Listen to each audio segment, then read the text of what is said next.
Estudiando la palabra de Dios, me gusta estar cerca para que todos a un mismo nivel podamos meditar, escudriñar y profundizar en la palabra de Dios. Amén. Pero bueno, hoy no es posible debido a eso. El próximo sábado tenemos de nuevo entrega de alimentos y por eso están ahí todos esos alimentos, porque mañana se tendrán que hacer los montones y el sábado se entregarán a las familias que lo necesitan. Está aquí la hija de nuestra hermana Marta y quiero preguntarle, ¿cómo sigue tu mamá? ¿Bien? ¿Está mejor? Bueno, gloria a Dios. Ella ha sido operada recientemente, ¿verdad? Y qué bueno saber que Dios escucha nuestras oraciones y siempre nos atiende. Amén. Bien, estamos estudiando ¿qué? Primera de Corintios, capítulo 11. Estamos en el capítulo 11 de Primera de Corintios.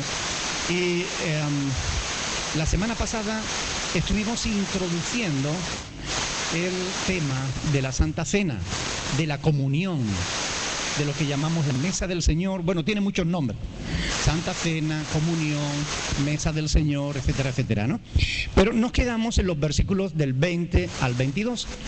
Así que hoy vamos a leer los versículos del 23 hasta el 26 y después vamos a meditar en ellos.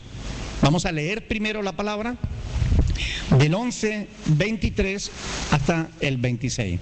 Dice el apóstol Pablo: porque yo recibí del Señor lo que también os he enseñado, que el Señor Jesús, la noche que fue entregado, tomó pan y habiendo dado gracias, lo partió y dijo: tomad, comed, esto es mi cuerpo, que por vosotros es partido.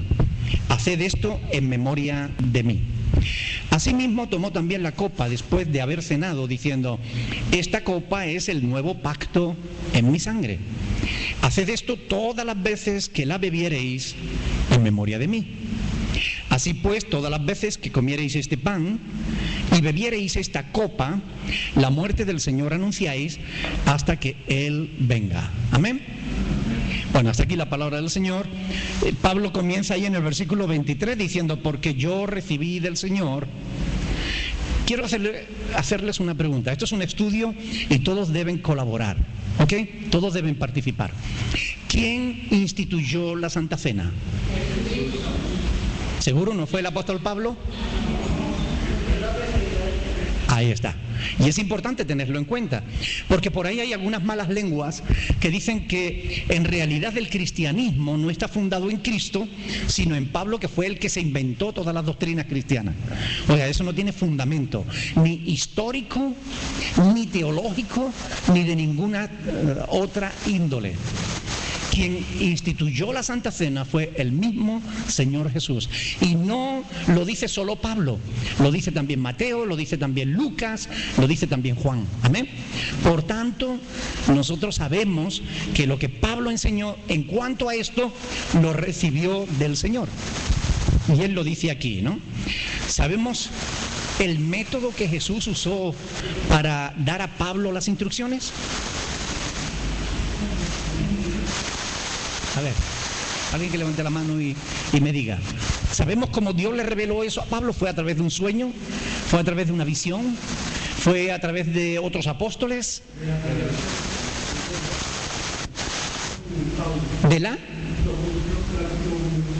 Pero Cristo ya había muerto y había subido a los cielos cuando Pablo comenzó a predicar.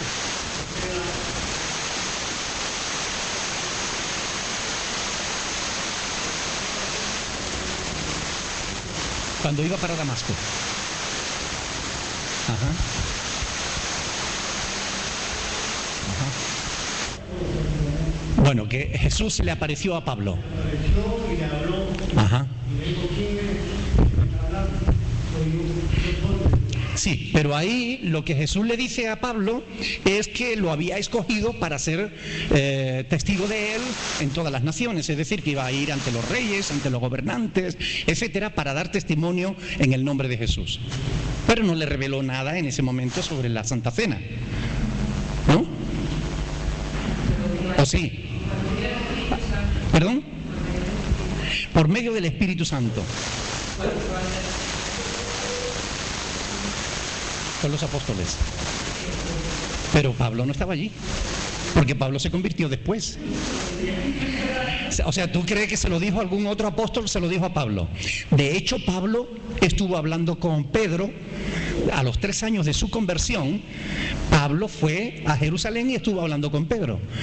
Pero ya él lo conocía, este tema. Porque él no dice, porque yo os he enseñado lo que también recibí del apóstol Pedro. ¿Qué dice ahí? Dice, porque yo recibí ¿de quién? Para mí eso es suficiente.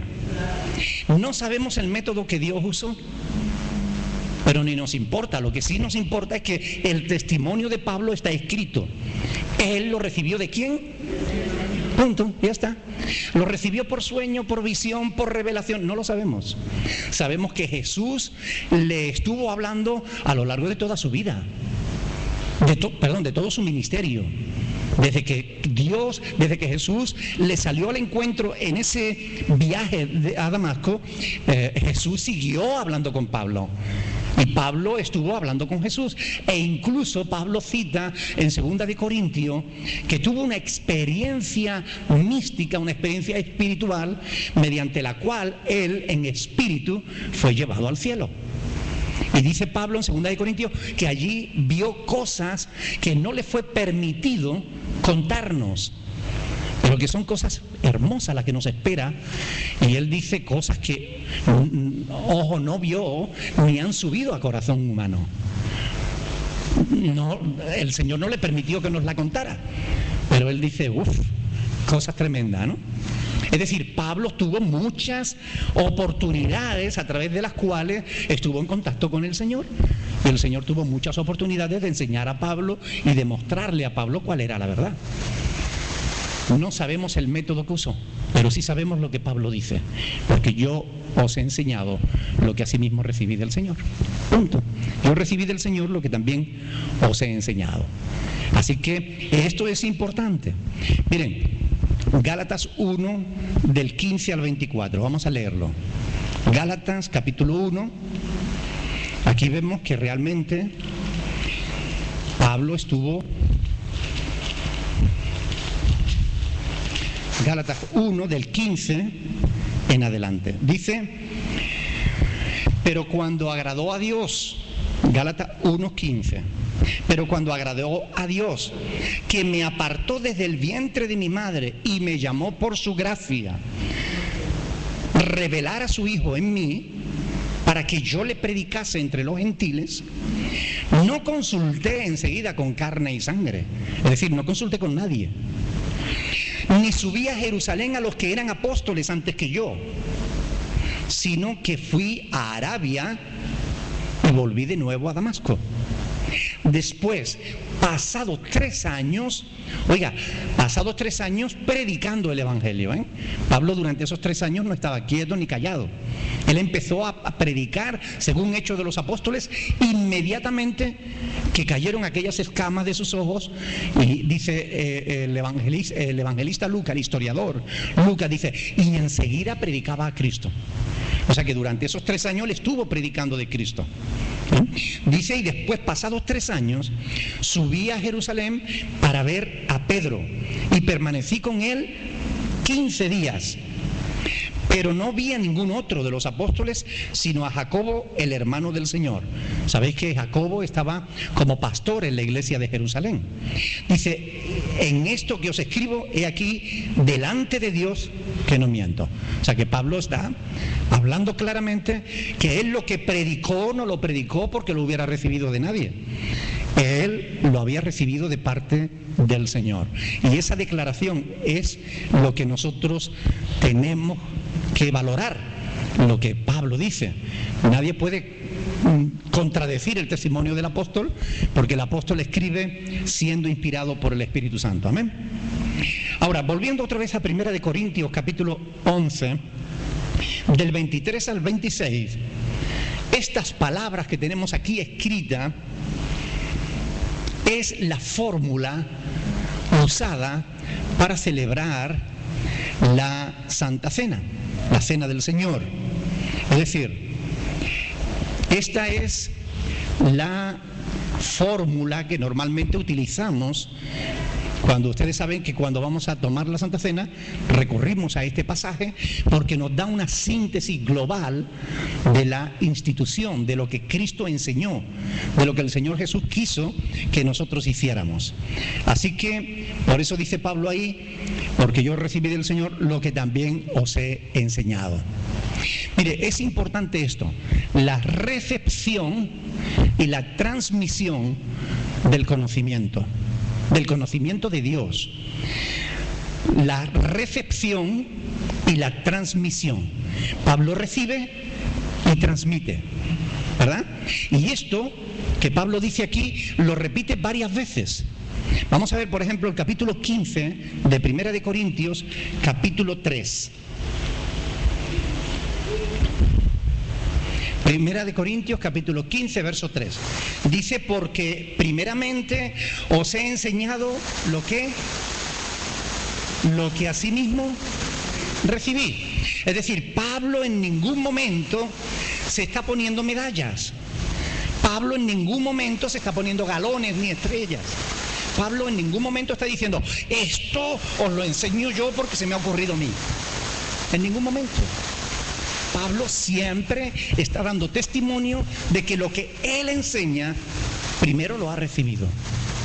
¿Eh? Y esto es importante. Fíjense, Primera de Tesalonicense, vengan conmigo. Primera de Tesalonicense, capítulo 1. Primera epístola del apóstol Pablo a los Tesalonicenses, capítulo 1. Vamos a leer los versículos del 5 en adelante. Dice, pues nuestro evangelio no llegó a vosotros en palabras solamente, sino también en poder, en el Espíritu Santo y en plena certeza, certidumbre, como bien sabéis cuáles fuimos entre vosotros por amor de vosotros. Y vosotros vinisteis a ser, ¿qué? Imitadores de nosotros y del Señor, ¿haciendo qué? Recibiendo la palabra en medio de gran tribulación con gozo del Espíritu Santo, de tal manera que habéis sido ejemplo a todos los de Macedonia y de Acaya que han creído. ¿Por qué? Porque partiendo de vosotros ha sido que divulgada la palabra del Señor, no solo en Macedonia y Acaya, sino que también en todo lugar vuestra fe en Dios se ha extendido, de modo que nosotros no tenemos necesidad de hablar nada. Fíjense lo que dice Pablo, ¿no? A los tesalonicenses. Mire, yo recibí y yo os enseñé. Después ustedes habéis hecho que la palabra corra y sea glorificada. Y esto es importante. Recibimos y comunicamos. Ese es un deber de todo creyente, pero sobre todo de todo siervo de Dios, ¿no creen? Transmitir a otros lo que hemos recibido. Es responsabilidad nuestra. Fíjense en Primera de Timoteo, un poquito más adelante. Segunda de Timoteo. Segunda epístola del apóstol Pablo a Timoteo, capítulo 2.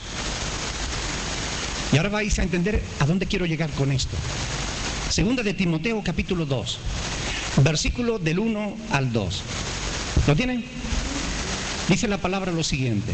Tú pues, recuerden que Pablo le está escribiendo ¿a quién? A Timoteo, ¿ok? Pablo le está diciendo a Timoteo, tú pues, hijo mío, esfuérzate en la gracia que es en Cristo Jesús. Lo que has oído de mí ante muchos testigos, esto encarga a hombres fieles que sean idóneos para enseñar también a otros. ¿Ustedes se dan cuenta de cómo Pablo está queriendo que la cadena continúe, que el conocimiento no se pierda? Es decir, lo que habéis oído de mí ante muchos testigos, esto encarga a hombres fieles que sean idóneos para enseñar también a otros. Es decir, lo que recibimos no es solamente para que digamos, yo sé más que tú. No es para eso. No es para que diga, yo sé lo que tú no sabes. No es para eso. Es para que vayamos y enseñemos al que no sabe. ¿Están de acuerdo o no? ¿Sí o sí? ¿Creen que debemos compartir con otros lo que sabemos, lo que vamos aprendiendo? ¿Qué pasaría si no lo hiciéramos? que se rompe la cadena. Hubiéramos nosotros conocido el Evangelio, la buena noticia del amor de Dios, si los que vivieron antes que nosotros no hubieran comunicado ese conocimiento, si no lo hubieran dejado por escrito, si no hubiera habido hombres y mujeres, familias enteras, dispuestos incluso a dar su vida para que ese conocimiento siga de generación en generación. Ustedes saben que hoy en día hay familias que están siendo perseguidas justamente por transmitir ese conocimiento, que hay personas que están siendo condenadas, que le están cortando la cabeza, literalmente hablando. Y en internet tienen vídeos escalofriantes de hermanos y hermanas nuestros a los que le cortan la cabeza, los islamistas, porque no quieren dejar de confesar que han creído en Cristo y que son cristianos, y que ellos saben que hay un Dios verdadero y no es Alá, es el Señor de los ejércitos, el que nos ha transmitido su amor a través de Jesucristo, su Hijo. Amén. Por eso no podemos callar, no podemos dejar de hablar y de decir a otros lo que ya sabemos. Tenemos que compartirlo, tenemos que comunicarlos. Fíjense, el apóstol Pablo, al final de su ministerio, cuando él sabía que ya le quedaba poco tiempo, vamos a ir a Hechos de los Apóstoles, capítulo 20. Hechos de los Apóstoles, capítulo 20. Vamos a leer a partir del versículo 26. Vamos a leerlo desde el 25, por aquello del contexto, ¿verdad? Para que sepamos a quiénes les está hablando el apóstol. El apóstol Pablo les está hablando a los pastores que él había instituido en las diferentes iglesias de Asia Menor. Los había convocado en Mileto, los había hecho llamar desde Éfeso, los convocó en Mileto, y a partir del versículo 25 Pablo les dice: y ahora, he aquí que yo sé que ninguno de vosotros, ninguno de todos vosotros, entre quienes he pasado predicando el reino de Dios, verá más mi rostro.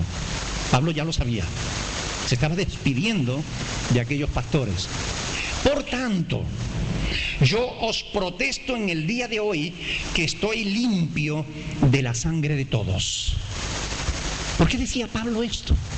Estoy limpio de la sangre de todos. Fíjese, ¿por qué? Porque no he rehuido en anunciaros todo el consejo de Dios. Amén. Porque no he rehuido anunciaros todo lo que yo sé, todo lo que Dios me ha revelado, todo el conocimiento que tengo de Él. No he rehuido enseñaros todo lo que yo sé. Quiero hacerles una pregunta para nuestra reflexión. ¿Qué pensarían ustedes de un pastor que solo dice aquello que le conviene?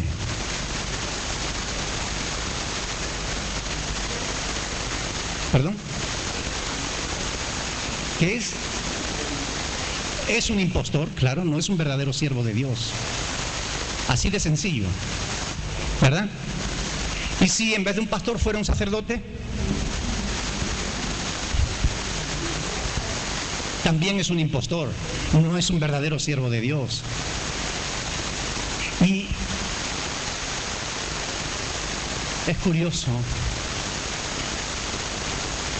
que hoy en día estén pasando esas cosas, ¿verdad?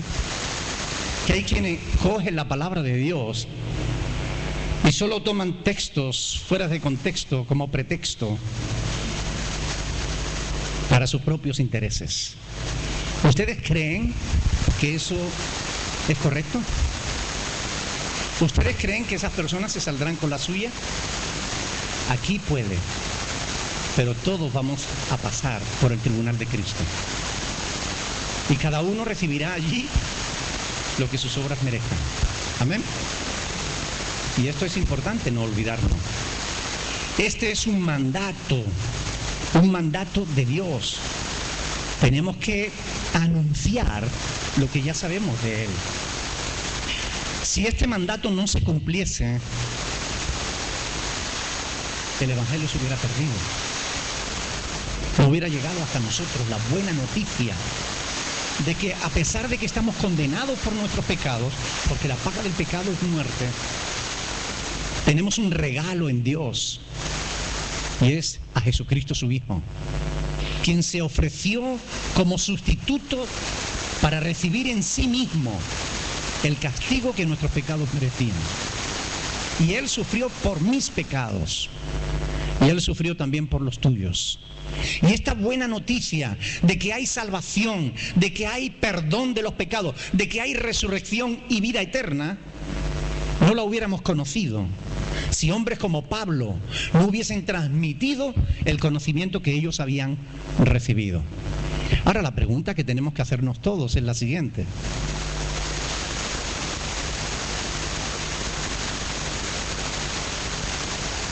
¿tú transmites lo que sabes de Dios a otros? Porque es responsabilidad de todo cristiano, no solo de los pastores. Es responsabilidad de todo cristiano compartir, confesar a Cristo en medio de los hombres. Porque Jesús dijo claramente: el que me confiese delante de los hombres, yo le confesaré delante de mi Padre que está en los cielos. Amén. Pero también añadió: y el que se avergüence de mí delante de los hombres, yo me avergonzaré de él delante de mi Padre que está en los cielos.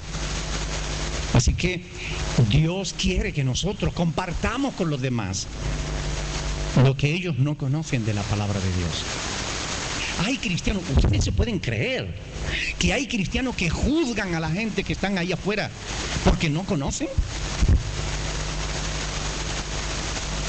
Hay cristianos que hablan de la gente que no conocen a Dios con menosprecio. Es que yo no soy como la gente del mundo. Yo soy un hijo de Dios. Pablo dice: muchos no creen. Y dice: para vergüenza vuestra os lo digo. Porque si no creen, vamos a ver un pasaje importante en las Escrituras. Romanos capítulo 10. Lean conmigo aquí, Romanos capítulo 10.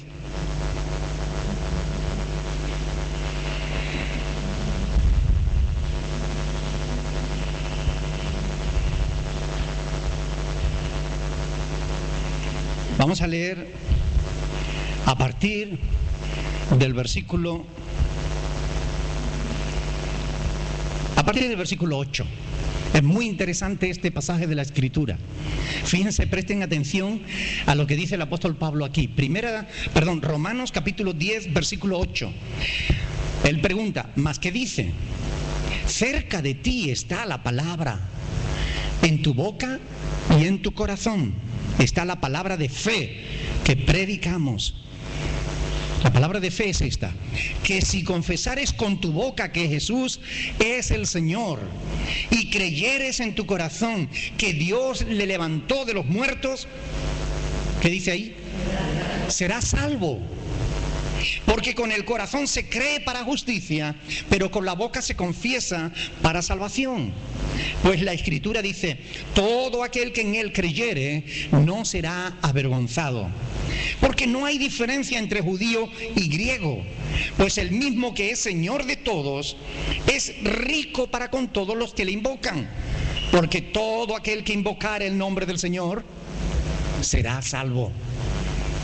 Y ahora pregunta Pablo, y esta pregunta es para nosotros: ¿cómo pues invocarán a aquel en el cual no han creído? ¿Y cómo creerán en aquel del cual no han oído? ¿Y cómo oirán sin haber quien les predique? Amén. ¿Y cómo predicarán si no fueren enviados?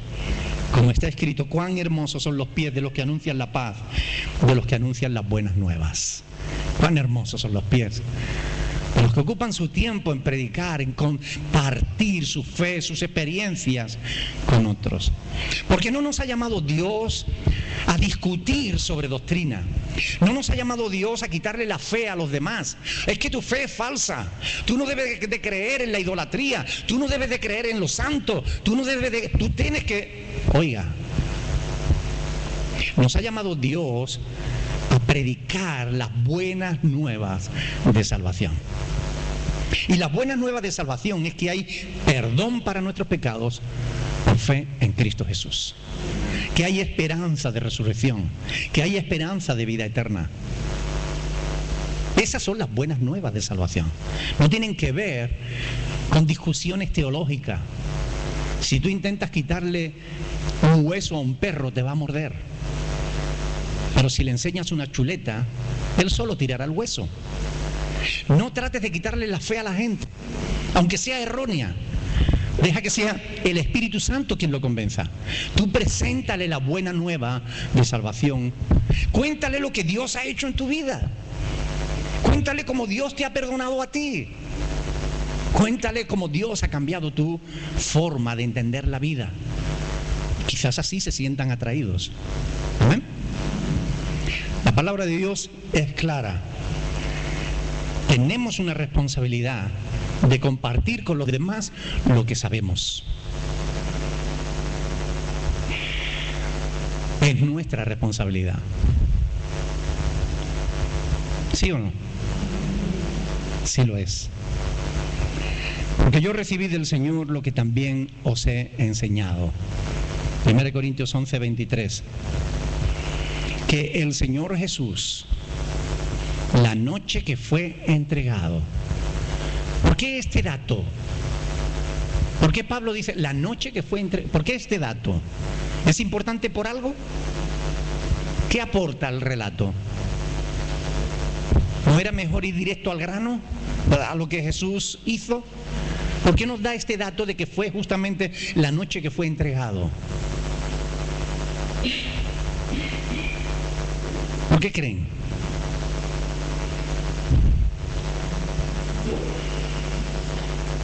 ¿No se les ocurre nada? Para que no se olvidara esa fecha. No tanto por eso, sino más bien porque Pablo con estas palabras está poniendo la cena del Señor en su contexto histórico. Le está dando validez, le está dando justamente credibilidad a la revelación, a lo que Él nos está enseñando. Nos está diciendo que es algo histórico, que no es algo que Él se inventó, que no es algo que Él soñó o se imaginó. No, oiga, es que Dios, Jesús se lo reveló. La noche que fue entregado, Él hizo esto, lo que va a contar ahora a continuación. Y nos está dando un dato histórico que podemos confirmar después con otros escritos del Nuevo Testamento. Podemos ir a los evangelios y confirmamos que realmente fue la noche que Jesús fue entregado. Y tenemos un dato histórico que le da credibilidad. Hoy me escribía un ateo, bueno, uno que dice que es ateo. ¿Ustedes saben que los ateos no existen? Lo saben, ¿verdad?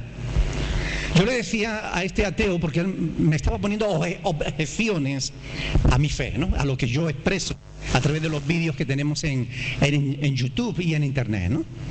Y él estaba poniendo objeciones, ¿no? Y justamente él decía que la Biblia no es un libro histórico, que decir que la Biblia es un libro histórico es ridículo. Digo, lo ridículo es que alguien se exprese como tú, porque realmente con esas palabras lo único que demuestra es que no has leído, ni siquiera has leído la Biblia. Porque si la hubiera leído, te habrías dado cuenta de que se mencionan personajes que son históricos y que no solamente en la Biblia podemos encontrarlos. Vamos a otros registros de su época, contemporáneos, y vemos que esos personajes aparecen ahí. Por ejemplo, si hablamos de Abraham, en Egipto hay inscripciones que hablan de aquel hebreo. Si hablamos de David, sabemos que la arqueología, que por cierto es una ciencia que se inició justamente en el estudio de las Sagradas Escrituras para confirmar o desmentir lo que la Biblia decía. Así es como nace la ciencia de la arqueología. Y la ciencia de la arqueología ha demostrado que cuando la Biblia habla de lugares geográficos, esos lugares todavía existen. Si habla de eventos, de guerras o de luchas o de cuestiones históricas, la arqueología demuestra que es verdad. No hay libro que tenga más apoyo científico, histórico, arqueológico, como la Biblia. Decir que la Biblia no es historia es demostrar que jamás se ha leído. Pero claro, como los ateos en realidad son gente que creen a ciegas lo que otros le han dicho, ellos creen, por ejemplo, yo les decía, tu religión te engaña. Porque tu religión, tú crees. Tú dices que tú no crees en nada, pero es mentira. Tú crees. Tú crees que Dios no existe. Y eso es un axioma de fe, eso es una declaración de fe. Yo creo que Dios no existe. Tú crees que si Dios existiera sería una mala persona. Pero esa es tu fe, errada. Pero esa es tu religión. Tú crees que eres más inteligente que el mismo Dios. Esa es tu fe, errada, pero es tu religión. Lo que pasa es que tu religión no cuenta con apoyo alguno. La mía sí. Amén. Claro, es importante entender. Miren, la Biblia, si la comparamos con cualquier otro libro religioso, vamos a poner, por ejemplo, el Corán, o si cogemos pues el libro de Mormón. Si comparamos unos con la Biblia, cualquier libro que cojamos, no hay parangón, no hay otro que sea igual a las Sagradas Escrituras. Por ponerle un ejemplo, el libro de Mormón habla de lugares geográficos que ningún historiador, ningún geólogo jamás ha conocido. Habla de imperios que ningún historiador ha conocido. La Biblia, cuando habla de Jerusalén, todos sabemos dónde está Jerusalén, ¿verdad? Cuando se habla de Salomón, todo el mundo sabe quién era Salomón. No hay duda, la Biblia es un libro histórico. Por eso es importante estos datos que se nos dan. Pablo dice la noche que fue entregado. Y nosotros escudriñamos en otros documentos de aquella época, porque estamos leyendo la primera carta a los Corintios, de Pablo a los Corintios. Es un documento histórico. Es un documento del primer siglo. Se escribió en el año 50 y algo. Es un documento histórico lo que tenemos en nuestras manos, que tiene casi 2000 años de antigüedad. Es un documento histórico. Es una carta que un personaje que vivió en el siglo I escribió a una comunidad que él había fundado. Es un documento histórico. La Biblia es un documento histórico, aunque los ateos que no saben lo que creen se equivoquen. ¿Eh? Pero es importante que al escudriñar las Escrituras nos fijemos en estos pequeños detalles, porque son los que le dan credibilidad a la palabra. Pablo no se está inventando nada, está diciendo algo que Dios le había revelado a él, porque él no estuvo en el aposento alto. Él no estuvo en la cena cuando el Señor aquella noche instituyó la Santa Cena. Pablo no estaba allí, pero el Señor se lo reveló. Y cuando vemos lo que Pablo enseña, lo que Pablo dice que Dios le había revelado, lo confirmamos con otros documentos de la época, los evangelios que escribió, por ejemplo, Mateo o Lucas, que era historiador. Vemos que efectivamente concuerdan todo conforme a lo que él está hablando. Es un documento histórico. Y es muy importante estos detalles, porque nos hablan de la importancia del documento que tenemos en nuestras manos. Amén. Seguimos. Porque yo recibí del Señor lo que también os he enseñado, que el Señor Jesús, la noche que fue entregado, ¿qué hizo? Tomó pan. Tomó pan.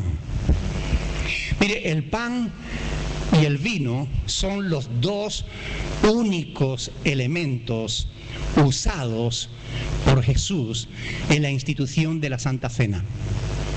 El pan y el vino. Sin embargo, cuando tú coges el catecismo de la Iglesia Católica, ellos añaden agua al vino. Hablan del pan, del agua y del vino. Pero Jesús no habla en ningún momento del agua, ni de que había que mezclar el agua con el vino. Es importante Sí, es importante, porque se nos iba a hablar de la sangre de Cristo. Y la sangre de Cristo fue derramada por nosotros. La sangre de Cristo fue pura, no estaba mezclada con agua. Por tanto, fíjense lo que la Iglesia Católica dice. En el Concilio de Trento, en la Edad Media, dice: porque Cristo nuestro Redentor dijo que lo que ofrecía bajo la especie de pan era verdaderamente su cuerpo.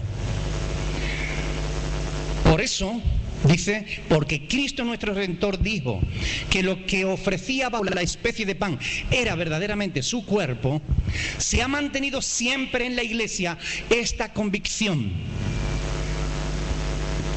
que declara de nuevo el Santo Concilio. Es esta la declaración: por la consagración del pan y del vino se opera el cambio de toda sustancia del pan en la sustancia del cuerpo de Cristo nuestro Señor, y de toda sustancia del vino en la sustancia de su sangre. La Iglesia Católica ha llamado justa y apropiadamente a este cambio transubstanciación. Esto es lo que dice el Concilio de Trento. Es decir, según ellos, cuando se ora para dar gracias por el pan o por el vino, dice, se opera un cambio de sustancia. El pan ya no es pan, sino verdadero cuerpo de Cristo. Y el vino ya no es vino, sino verdadera sangre de Cristo. De ahí que ellos adoran el pan y el vino una vez consagrado. De ahí que ellos lo ponen en una urna de oro o dorada, en un lugar preeminente en la iglesia, y se arrodillan y le rinden culto. El Vía Crucis y todas estas cosas que ellos hacen, lo hacen porque creen que de verdad, una vez que el pan ha sido consagrado, se ha convertido en verdadero cuerpo de Cristo.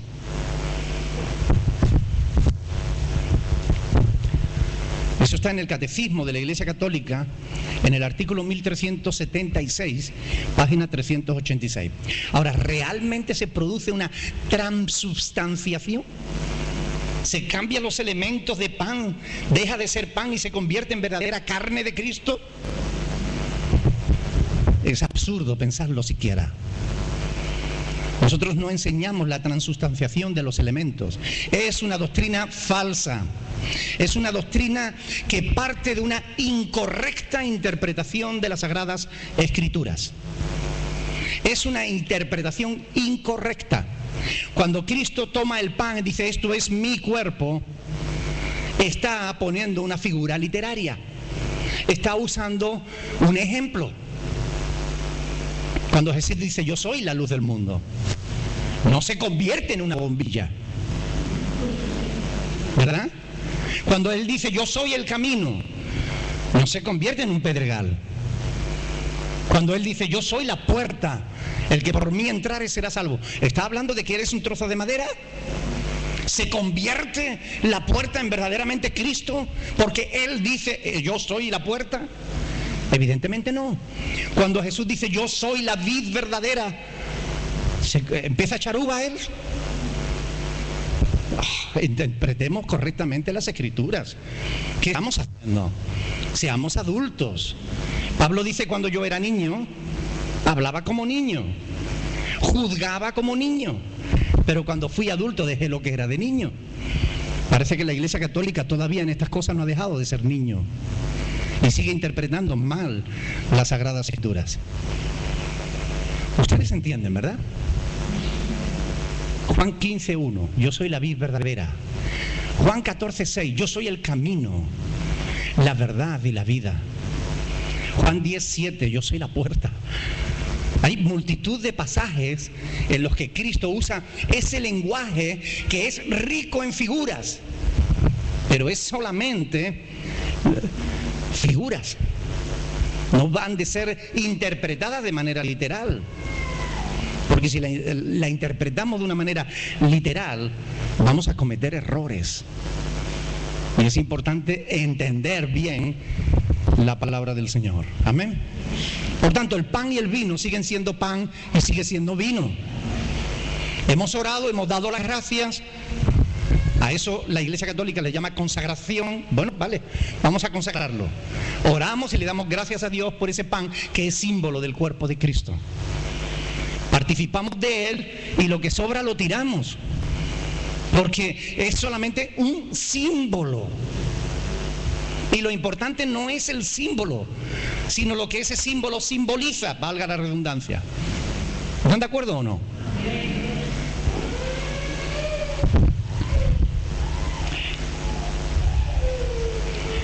Durante la celebración de la comunión, el pan y el vino siguen siendo lo que son, pan y vino. No existe ningún poder místico que cambie la sustancia. Mire, hay una palabra en uno de los salmos que dice que el cuerpo de Cristo no verá corrupción. Sin embargo, si tú coges una hostia, por muy consagrada que esté, eso con el tiempo se pudre. Por tanto, no es verdadero cuerpo de Cristo. ¿Entienden? El cuerpo de Cristo no vería corrupción. El pan es sin levadura, el de la comunión, porque así era el pan que se comía en la Pascua. De lo cual se entiende que después de tomar la comunión debemos seguir sin contaminación. Amén. Versículo 24, a ver si nos da tiempo de explicar este. Y habiendo dado gracias, cuando Cristo tomó el pan, lo que hizo fue dar gracias. Cuando estaban antes, justo antes de este momento, justo antes de que Cristo instituyera la Santa Cena, ¿qué estaban ellos celebrando? La Pascua judía, ¿verdad? ¿Y por qué estaban celebrando la Pascua judía?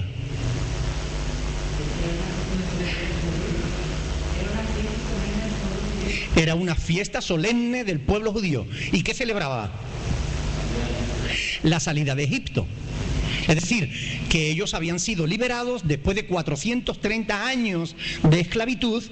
El pueblo clamó a Dios, Dios le mandó a Moisés como un libertador y Dios los sacó libres de Egipto. Y Dios le instituyó la Pascua como conmemoración de ese hecho, de que Dios les había liberado de la esclavitud de Egipto. Ahora, ¿qué usó Dios? ¿Qué quiso Dios que ellos hicieran para ser liberados? Que comieran un cordero, lo sacrificaban, ¿verdad? Con su sangre debían pintar los dinteles de las puertas, porque esa noche Dios iba a enviar al ángel de la muerte para castigar a Egipto en sus primogénitos por la dureza de corazón del pueblo egipcio, y concretamente de Faraón, ¿verdad? Entonces, ese cordero que fue sacrificado y que ellos, el pueblo judío, debían comer apresuradamente, vestidos, porque a la mañana siguiente iban a salir ya de Egipto libres. Todo eso era lo que Jesús estaba haciendo con sus discípulos la noche que Él fue entregado.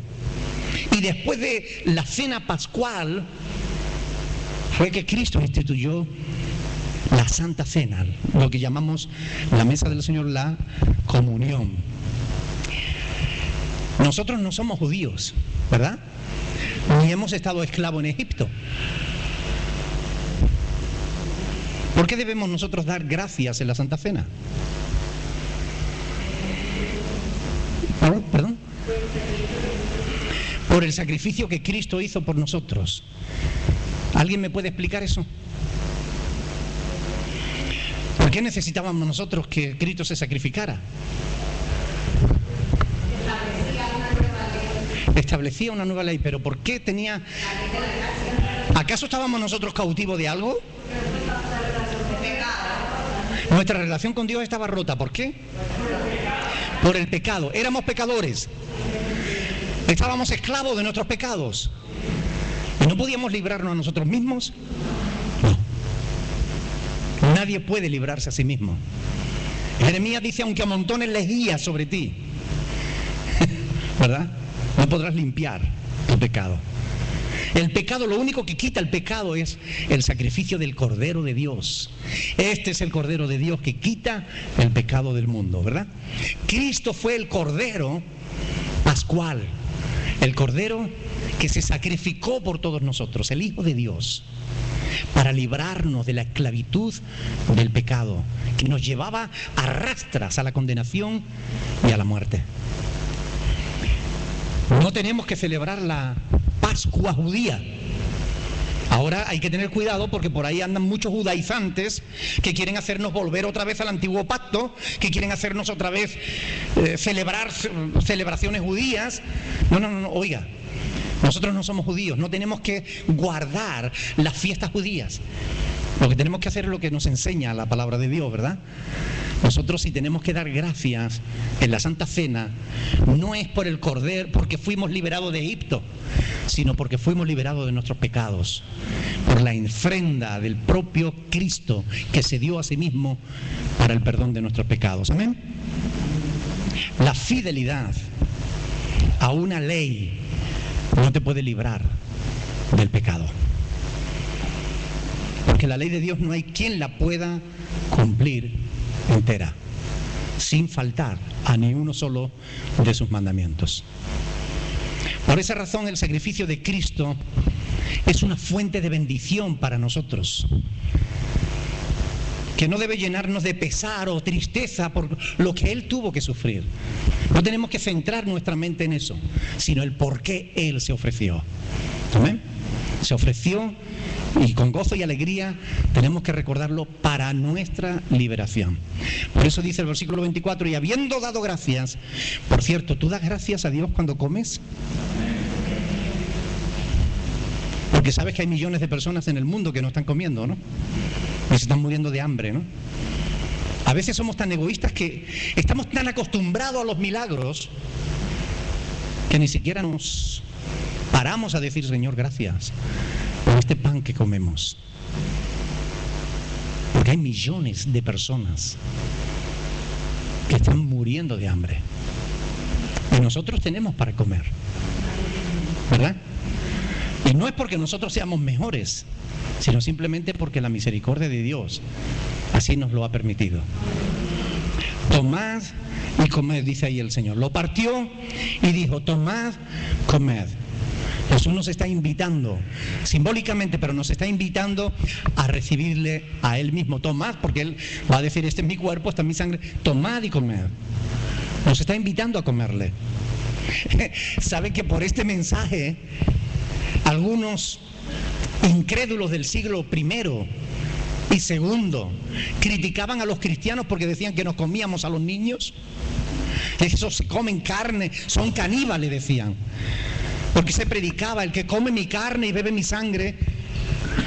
Juan capítulo 6, ¿verdad? Versículo 53, 54 creo que es, ¿no? Juan capítulo 6, Jesús dijo, de cierto os digo, si no coméis la carne del Hijo del Hombre y bebéis su sangre, no tenéis vida en vosotros. El que come mi carne y bebe mi sangre tiene vida eterna y yo le resucitaré en el día postrero. Por este mensaje, la gente escuchaba eso y decía, estos son caníbales, se comen a la gente. Hay que tener cuidado con los niños chicos, que los cristianos se los comen. A nosotros nos suena a broma, pero hubo cristianos que fueron a la hoguera por eso, acusados de comerse a los niños. Es una locura. Pero cuando la gente entiende las Escrituras de una forma literal, sin comprender el contexto, comete errores terribles.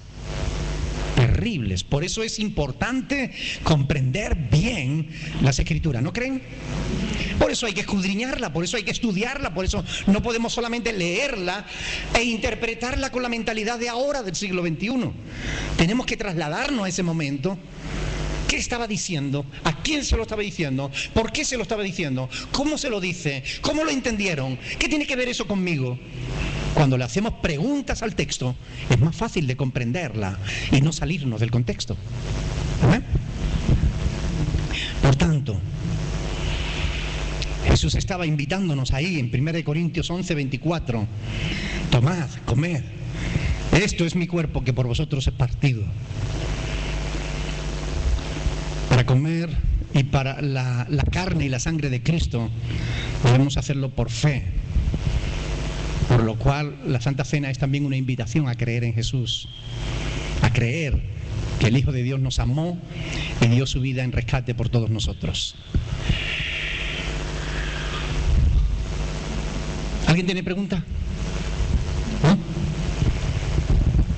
La palabra sencilla de entender cuando se lee con cuidado, cuando se escudriña. Esto es mi cuerpo. Hay un simbolismo ahí asociado al pan y al vino, ¿verdad? ¿Qué simboliza el pan? La encarnación de Cristo, el cuerpo de Cristo, ¿verdad? ¿Qué simboliza la sangre? Perdón, el vino. Ya lo dije. La ofrenda de sí mismo, ¿verdad? En memoria de mí, dice ahí. Haced esto en memoria de mí, versículo 24. La cena es un tiempo en el cual recordamos la muerte de Cristo.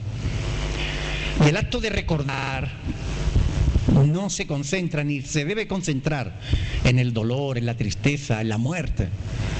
Porque sabemos que Cristo resucitó, amén. Él mató a la muerte, dijo alguien. Cristo mató a la muerte, porque Él al tercer día, conforme a lo que había prometido, resucitó. La muerte no le pudo retener, por cuanto no había pecado en Él. Debemos aprovechar para reflexionar. Que algunas iglesias no permiten que algún miembro tome la Santa Cena si no son bautizados. Ahora lo vamos a hablar de eso, pero no ahora, posiblemente ya las próximas semanas, porque ahora no nos va a dar tiempo, pero la próxima semana vamos a hablar de ese tema. ¿Hay alguna parte de la Biblia que diga que tiene que hacerse cada semana, cada mes, cada día?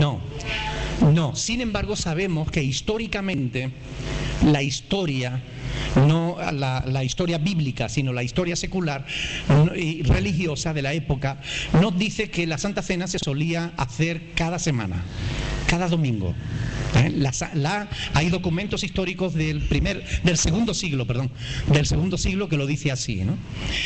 No obstante, no hay un mandamiento claro que diga que tenga que ser todas las semanas o que tenga que ser una vez al año. Hay iglesias que la hacen una vez al año.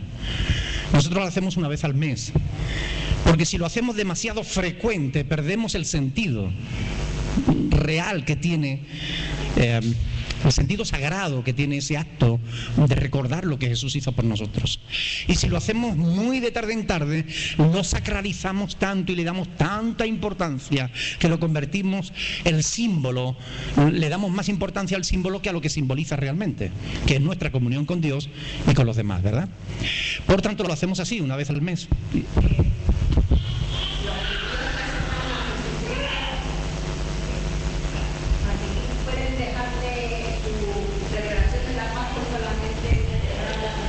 Claro, pueden hacerlo, sí. De hecho, muchos de los personajes del Nuevo Testamento eran judíos y ellos, algunos siguieron algunas costumbres de su pueblo, porque eran costumbres, eran fiestas que ellos participaban y su familia también, pero ya no las celebraban como medio para alcanzar la salvación. Ya ellos sabían que eran salvos y simplemente lo celebraban pues para compartir con la familia y demás, ¿no? Pero nosotros sabemos, y ya vamos a hablar de esto cuando lleguemos al punto del nuevo pacto en mi sangre. Vamos a hablar de esto largo y tendido, porque es importante, ¿no? Entenderlo bien en profundidad, porque hay mucho que hablar de ese tema. Los musulmanes también hacen la fiesta del Cordero, es como una representación o algo imitación. El Islam es una mala copia del cristianismo. El Islam es una mala copia de la fe cristiana. Que tengan en cuenta que el Islam se fundó en el año 700, es decir, en el siglo VIII, hace muy poco tiempo, en relación con el cristianismo. ¿Qué es lo que hace Mahoma? Toma parte del Antiguo Testamento, lo que le interesa, lo que le conviene, lo otro lo deja a un lado y con su imaginación rellena todo lo demás que él quiere. Y hace una religión a hechura suya. Él, por ejemplo, yo sé que yo me arriesgo al decir esto, pero me arriesgo, no tengo temor de decirlo. Mahoma era un pervertido. Se casó con una niña de 6 años porque le gustó, la hija de un amigo suyo, y se casó con la niña. La niña estuvo enfermita 3 años, me imagino que del susto.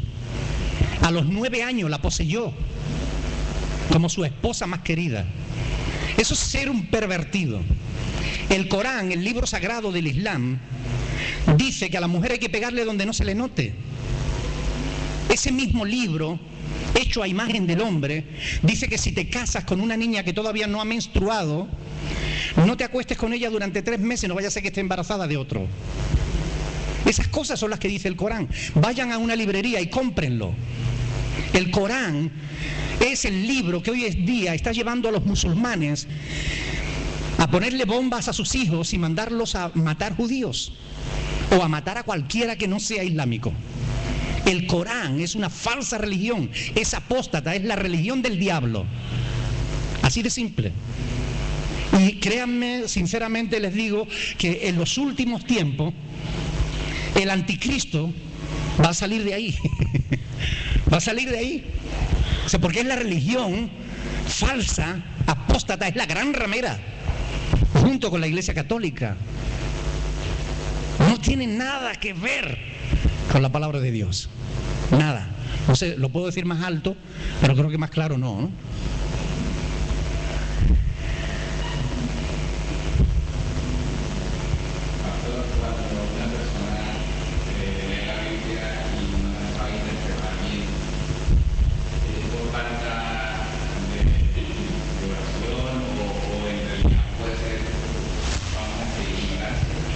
Buena pregunta.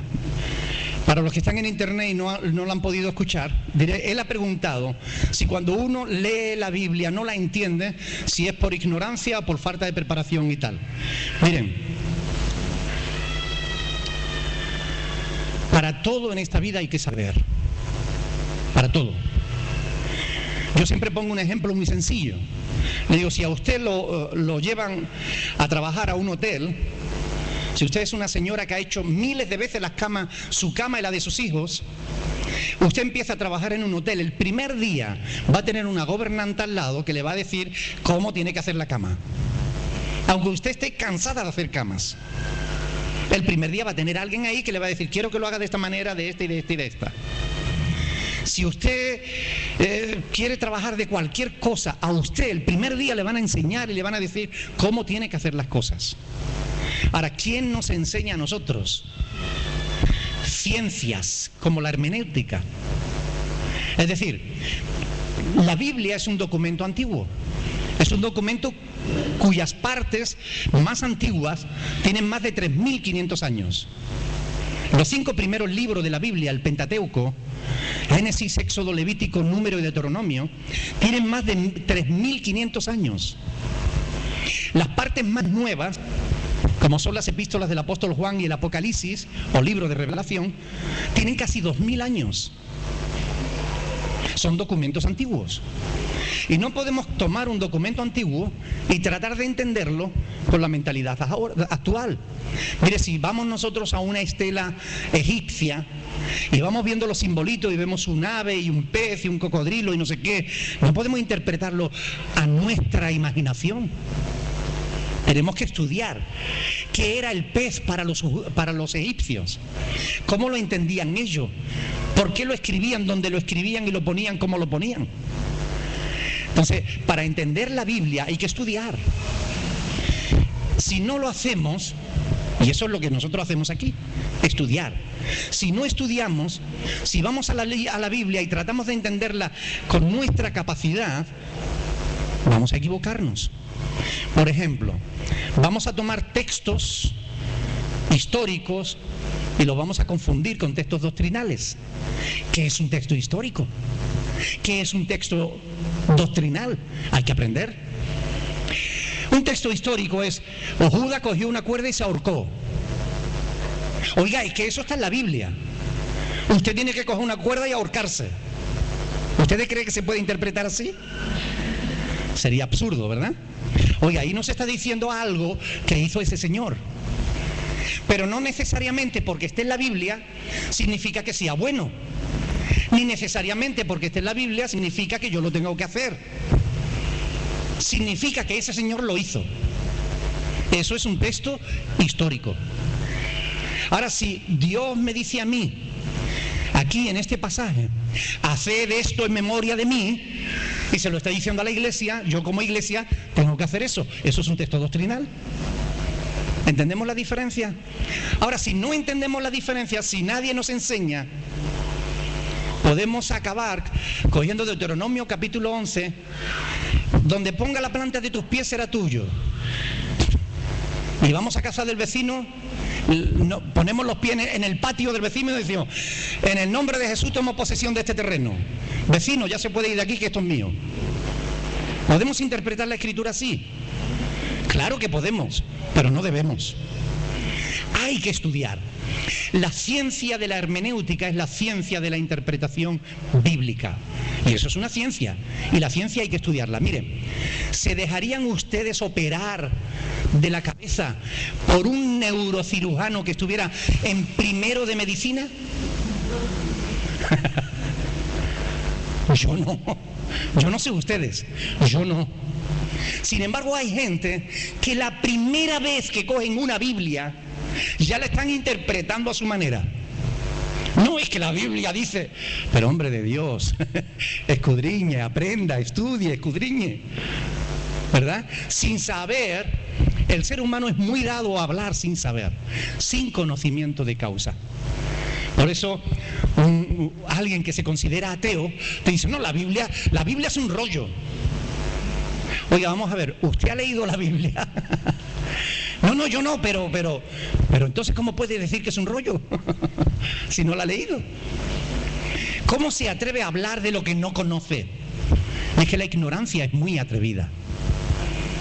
¿Amén? Por eso hay que estudiar. Para que cuando hablemos con conocimiento de causa. Diciendo, no, mire, eso es así. Por esto, por esto, por esto y por lo otro. Y damos razones y explicamos. Sabemos lo que estamos hablando. ¿Eh? Hay que estar preparado para dar razón de la fe que hay en nosotros. Lo dice el apóstol Pedro. Hay que estar preparados. Y eso significa que hay que prepararse, que hay que estudiar. Si no estudiamos, no estaremos preparados. ¿Una pregunta? Martín Lutero hizo una teoría que se puede decir que empezó Martín Lutero fue un personaje de la Edad Media, del siglo XVI, que descubrió que ciertas cosas que estaba enseñando la Iglesia Católica eran falsas. La Iglesia Católica en aquella época estaba muy necesitada de dinero, el Papa, el Vaticano, estaba muy necesitado de dinero. Y entonces se le ocurrió, a un monje, vender el perdón de los pecados. Y entonces un tal Tassel, pues iba de pueblo en pueblo con un arca y le decía a la gente, en el mismo instante en que la moneda que tú echas toca el fondo del arca, tu familiar por el cual tú has echado esa moneda tendrá 100.000 años de perdón en el purgatorio. Le serán perdonados 100.000 años de purgatorio. Y claro, decirle a una criatura, tu familiar está sufriendo en el purgatorio, ¿no quieres acortar su dolor? Así es como la Iglesia Católica construyó el Vaticano, mintiendo, robando en el nombre de Dios. Repito, puedo decir estas cosas más fuertes, pero más claras no. Son así, históricamente lo podemos demostrar. ¿Okay? Entonces, Martín Lutero, que era un monje católico, un monje agustino, descubrió todas estas farsas. Y él escribió 95 tesis y las clavó en la puerta de la catedral de Wittenberg. Bueno, yo para los nombres extranjeros como que no es lo mío, ¿verdad? Pero las clavó allí, en Alemania, sí.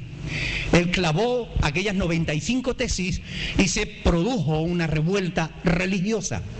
Desgraciadamente, también se produjo una revuelta al mismo tiempo entre el campesinado alemán, que estaba harto de que los señores feudales le quitaran sus tierras y el fruto de su trabajo, y se fusionaron las dos revueltas y trataron de mezclar lo uno con lo otro, y ahí murieron muchísimas gentes. Y por eso le pusieron a los seguidores de Lutero, le pusieron los protestantes, porque protestaban. Pero Lutero se desmarcó de la revuelta política y él dijo que su revolución era religiosa, no política. No obstante, la historia está ahí, se puede investigar, porque ya, gracias a Dios, la Iglesia Católica no tiene el predominio en el mundo, y los libros de historia que antes quemaban ya siguen existiendo y pueden salir a la luz. Amén. Hay que estudiar, hay que prepararse, porque es importante conocer y hablar con conocimiento de causa. Bien, lo dejamos aquí porque no nos da tiempo para más. Nos hemos quedado en el versículo 24, y vamos a seguir la próxima semana. La próxima semana seguimos con el estudio, donde lo hemos dejado, si Dios quiere, o como dicen los mexicanos, primeramente Dios. Amén. Vamos a ponernos de pie, vamos a orar al Señor.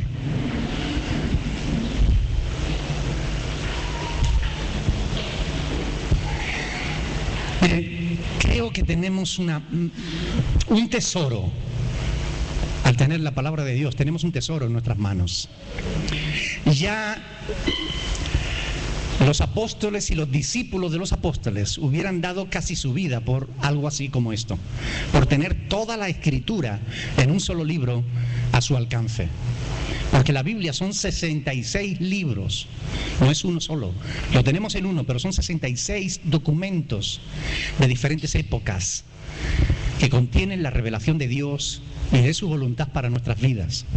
Es un tesoro, pero creo que tenemos el deber de escudriñarlo, de conocerlo, para que de verdad sepamos lo que debemos creer.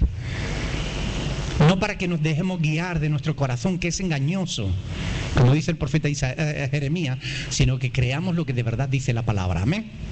Vamos a orar al Señor, vamos a pedirle al Señor que Él nos ayude a entender estas cosas y que nos dé amor por su palabra, por escudriñarla, por entenderla. Alguien que se sienta agradecido y quiera orar por la palabra. Adelante.